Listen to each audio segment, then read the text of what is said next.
The mission statement is a place for you to write down your long-term goals and figure out a plan of how to actually get there, how to achieve that goal.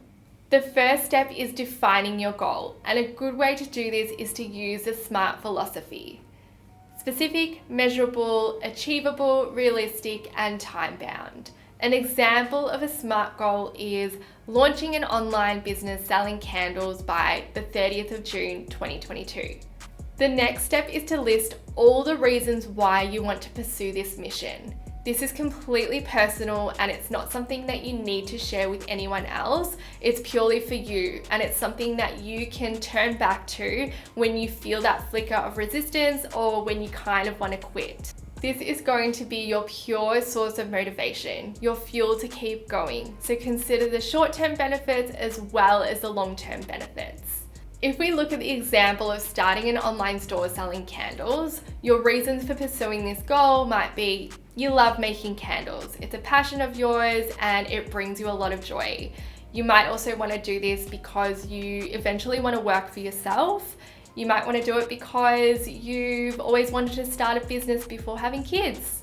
And maybe now is the time to do it because you're only working 3 days a week, so you actually have the time for it. The next step is to debunk your fears. We all have them, and we know that fears can get in the way of our goals and prevent us from making progress. That's why we've included the following journaling prompts to help you work through your fears. The first question is, what are some worst case scenarios that could result from pursuing this mission, and how likely are they to occur? If you're starting a business, the worst case scenario might be losing your financial investment. So for example, if you've invested $2,000, it might be losing that $2,000 and maybe not selling any candles at all.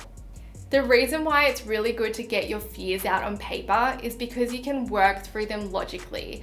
When they are swimming around in our heads, it's really easy to feel consumed and overwhelmed by them.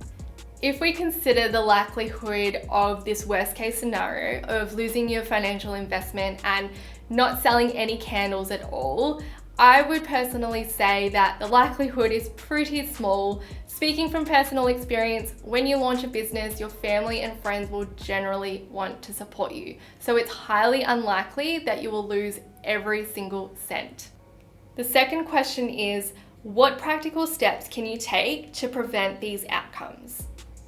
When you enter a problem-solving mindset, it becomes clear that there are many steps you can take to prevent your worst-case scenario from occurring. It also allows you to see other viable pathways to your goal. If we take the worst-case scenario of losing your financial investment as an example again, then steps that you can take to prevent that from occurring are things like budgeting and staying mindful with your expenses, asking for help, researching cost-effective marketing strategies, joining Facebook groups. There are many ways and many steps that you can take to prevent the worst-case scenario from becoming a reality. The third question is, if the worst happens, what practical steps can you take to repair the damage? If you do lose your financial investment in this worst-case scenario, then you could pick up more shifts to earn it back. You could sell excess stock and supplies to recoup some of your investment. At the end of the day, there is always a solution to the worst case scenario, and that's what we often forget when we let these fears become bigger than they are and let them consume us.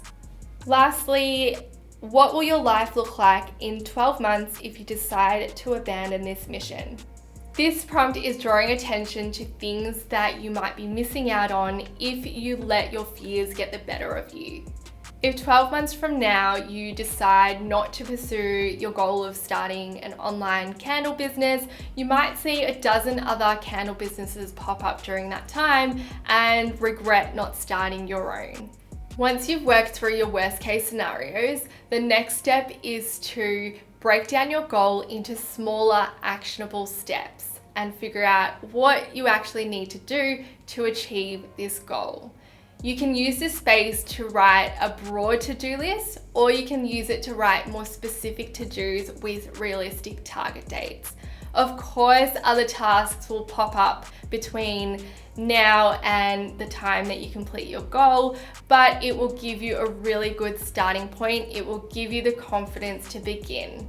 The first few steps of this goal might include the following: decide on a brand name, purchase domain name, design logo, design packaging, source suppliers for packaging, figure out costs, figure out profit margin. Part of the mission statement framework is the mission in progress feature, which you'll find on your pre-week planner. This is space for you to check in with your goals and figure out what you can realistically tackle during the week. If you own a copy of Curation Mini, you can use this week's priorities for the same thing. So you can have a look at the steps that you've outlined on your mission statement and then identify of those steps, what can you realistically tackle during the week. The next step is to set some milestones. We've carved out space for you to set 4 milestones because ultimately it's not just about crossing the finish line, it's about validating your efforts along the way. Your milestones are like mini goals within a larger goal. They represent significant points of progress. They can help boost your confidence and help you stay committed to your goal, especially if you can't really see the finish line from where you are. It helps bridge the gap between you and your goal. So have a think about what your milestones would look like. For example, your milestones for launching an online business might look like this: designing your packaging, sourcing your candle supplies, producing your first 50 candles to sell, uploading all product SKUs to your website. Just remember that your milestones should follow a linear path, meaning completing one will help you achieve the next and so forth. The next section is called Celebrate. We are big advocates of celebrating our wins. So this section is space for you to write down how you intend on celebrating and rewarding yourself for achieving your goal.